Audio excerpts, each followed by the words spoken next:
I think that's what my job is. If it doesn't go the way we want it to go, that's a time when everybody needs to pitch in. But I don't think it will be a big factor.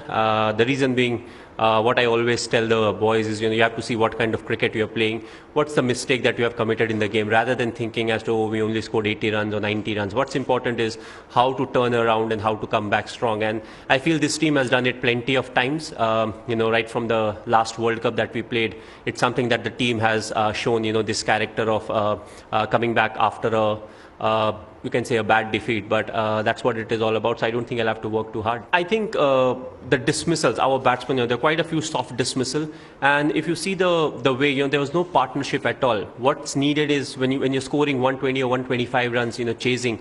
We all knew the wicket was slightly on the slower side, but the good thing is we still restricted them to a good score. I think 140 would have been a par score on a wicket like this.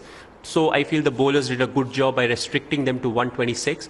I felt it was a batting department, which could have done slightly more. We kept, I think every alternate over we lost one wicket, and it becomes more and more difficult. Once the top order gets out, the batsman who comes in, let's talk about the 5, 6 or 7, they have that pressure of one extra wicket falling. So, it seems as if the cricket becomes very difficult. But what's important is at that time to get some kind of a partnership going, even if it's not big when it comes to the number of runs scored. But it just gives that calmness to the dressing room and the batsman who's coming afterwards. So I feel it was to some extent lack of application.